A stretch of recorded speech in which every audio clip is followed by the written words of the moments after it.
여러분 안녕하십니까? 여수 MBC 뉴스데스크입니다. 지역의 학생들이 여순 사건의 아픔을 기억하고 희생자들과 유족의 아픔을 위로하기 위한 연극과 음악제 준비에 나섰습니다. 아직도 제대로 된 진실규명이 이루어지지 않고 있는 여순 사건에 대해 지역 청소년들이 함께 공감하고 홍보하는 역할에 적극 나서고 있습니다. 유민호 기자입니다. 교실 안을 메우는 피리 소리. 학생들이 둥글게 모여 귀에 익은 영화 배경음악을 연주합니다. 여순 사건 희생자 유족을 위한 악기 공연을 연습하고 있습니다. 여순 사건 피해자분들한테 들려드리고 싶고 마음의 안정을 되찾고 마음을 치료해 줬으면 좋겠습니다. 순천 별량면의 다른 초등학교. 이곳에선 연극 준비가 한창입니다. 5년 전 학교 선배들이 여순 사건 유족을 만난 뒤 제작한 소설집 잊을 수 없는 과거가 원작입니다. 하지만 돌아선다고 잊혀지지는 않았다. 여순 사건 당시 희생된 마을 주민과 군인, 경찰까지 각자 배역에 빠져들어 현대사의 비극과 정면으로 마주합니다.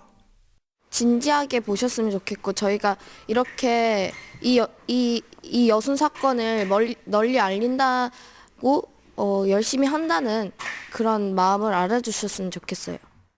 국가폭력의 잔인함을 몸으로 느끼면서 아픈 역사가 반복되지 않길 바라는 마음이 커나갑니다. 이 공연을 통해서 유가족들에게는 위로를 드리고 이제 송산 교육 공동체 안에서는 아이들이 좀 더 여순 사건을 기억하고 좀 공부하기 위해서 기획을 하게 되었습니다. 학생들이 준비한 여순 10시구 청소년 예술제는 오는 31일 오후 6시 순천시 문화건강센터에서 막을 올립니다. MBC 뉴스 유민호입니다. 여수시의 내년 신규 시책 사업으로 밤바다를 배경으로 하는 낭만의 빛 드론 라이트 쇼가 펼쳐집니다. 여수시는 첨단 기술 드론쇼를 활용해 스마트 관광도시 이미지를 구축하기로 하고 내년 3월부터 매달 한 차례씩 600대 이상의 드론 군집 비행으로 테마별 이미지를 입체적으로 표현하는 여수 밤바다 낭만의 빛 드론 라이트 쇼를 개최할 예정입니다. 이를 위해 여수시는 부산과 고흥 등 선진지 견학과 함께 3억 원의 예산 확보를 추진하고 있으며 내년 초 업체 선정과 계약 체결을 거쳐 새로운 야간 관광 콘텐츠로 선보일 계획입니다.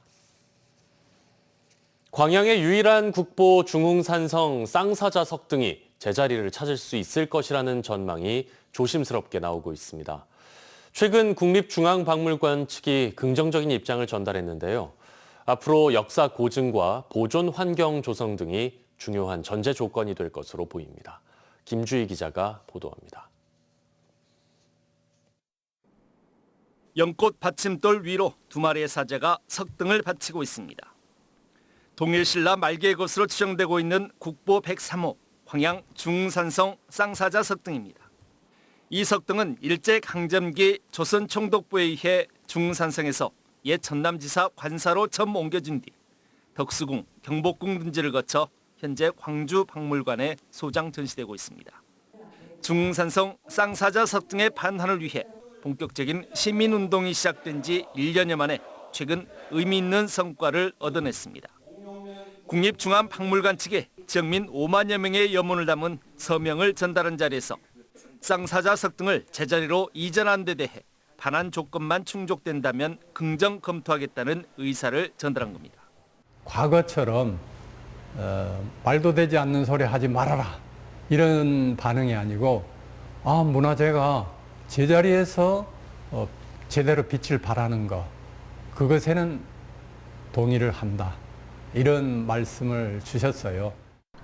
광양시도 중산성 쌍사자 석등을 제자리로 성공적으로 이전해 올 수 있도록 준비 사업들에 더욱 속도를 내고 있습니다. 먼저 지난 9월부터 시작된 석등의 원위치를 찾기 위한 시굴 조사를 올해 말까지 마무리할 방침입니다.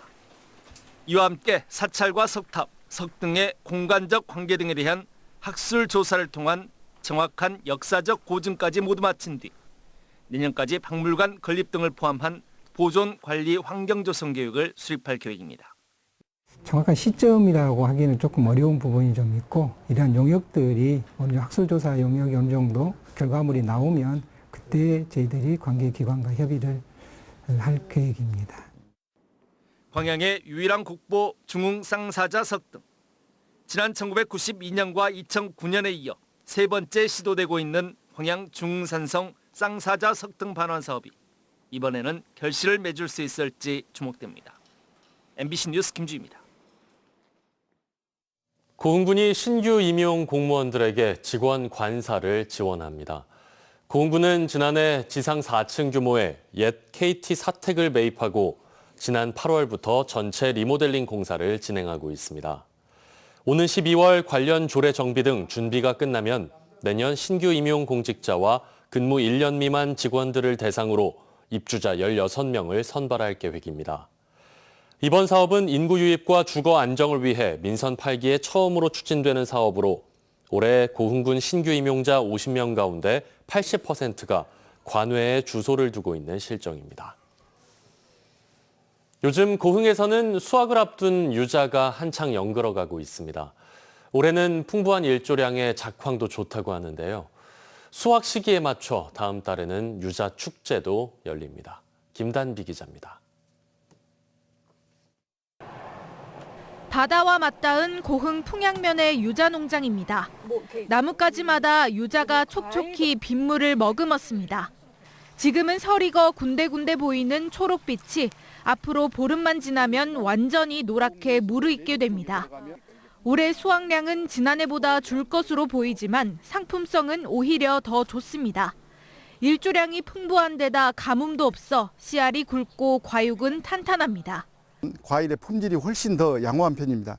고흥군 유자는 삼면이 바다가 둘러있는 청정 자연환경과 특유 해풍을 맞아서 고흥 유자 생산량은 14,000여 톤. 전국 유자의 60%가 생산되는 고흥에서는 다음 달 유자 축제를 앞두고 있습니다. 이번 축제는 고흥 최대 유자 재배단지인 풍양면에서 11월 7일부터 10일까지 나흘간 열립니다. 드론쇼와 불꽃쇼는 물론 유자라면 시식회와 유자차 담기 등 직접 보고 체험할 수 있는 다채로운 프로그램이 운영될 예정입니다. 유자가 갖고 있는 메리트를 소비자들에게 알리기 위해서 준비하는데 올해 4회째입니다. 맛과 흥이라는 오감 만족형 축제로 오늘 금년을 새롭게 1년 농사의 결실을 기대하는 유자 농가도 축제를 준비하는 지자체도 설렘과 함께 분주한 하루를 보내고 있습니다. MBC 뉴스 김담입니다. 바다에 빠진 사람을 구조한 청년과 평소 효행을 실천해온 중학생에게 GS칼텍스 참사람상이 수여됐습니다.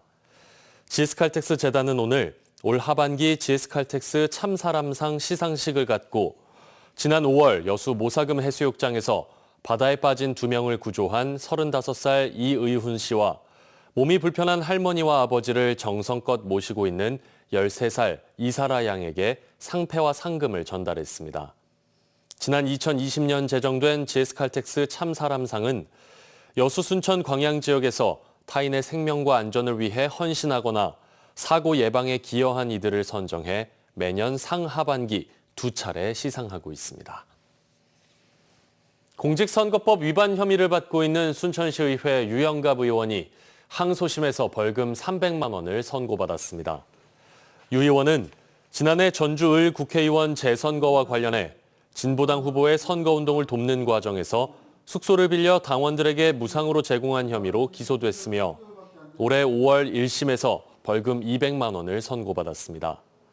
유 의원은 항소심 판결에 불복해 대법원에 상고할 예정인 것으로 알려졌습니다. 한강 작가와 광주 비엔날레 측이 이번 비엔날레에서 많은 부분 협업을 진행했습니다. 한강 작가와 광주 비엔날레의 인연은 지난 8년 전부터 시작됐는데요. 송정근 기자가 취재했습니다. 한강 작가와 광주 비엔날레의 인연은 2016년 제11회 광주 비엔날레로 거슬러 올라갑니다. 당시 채식주의자로 맨부커상을 수상한 한강 작가에게 비엔날레 측이 포럼에 참석해달라는 요청을 했고 한 작가가 이에 응했습니다. 이 자리에서 한강 작가는 5.18 민주화운동이 주제가 된 소설 소년이 온다를 낭독했습니다. 왜 태극기로 시신을 감싸느냐고, 애국가는 왜 부르는 거냐고 동호는 물었다. 은숙이 어떻게 대답했는지는 기억나지 않는다. 이후 2022년 베니스에서 열린 5.18 민주화운동 특별전에서도 인연은 계속됐습니다. 소년이 온다 6장 제목인 꽃핀 쪽으로가 특별전 제목으로 차용됐고 한강 작가와의 온라인 대화도 진행됐습니다. 5.18 민주화운동 특별전을 베니스에서 했었는데 그 제목을 소년이 온다 제6장 꽃핀 곳으로 이걸 그대로 저희들이 차용을 했습니다. 광주 비엔날레와 한강 작가가 3번에 걸친 협업을 할 수 있었던 이유는 5.18이라는 지향점이 같았기 때문입니다. 5.18의 아픔을 문화예술로 승화하기 위해 태동된 광주 비엔날레와 광주 정신을 문학으로 표현한 광주 출신의 한강 작가가 그 궤를 같이 한다는 겁니다. 여기에 한강 작가가 추구하는 인간에 대한 탐구와 예술적 본질에 대한 탐색 등이 비엔날레 정신과 일맥상통합니다. 광주 비엔날레의 모태가 됐던 광주 정신, 그러니까 민주 또 인권 평화 이 정신, 그 중에서도 5.18 민주화 운동을 소재로 한 소년이 온다 이런 소설을 쓰셔서 인류가 마주한 고민을 미술로 풀어내는 비엔날레, 광주의 슬픔을 언어로 풀어낸 한강, 다른 듯 닮은 듯한 모습이 깊은 인연으로 이어지고 있는 이유인지도 모릅니다. MBC 뉴스 송정근입니다.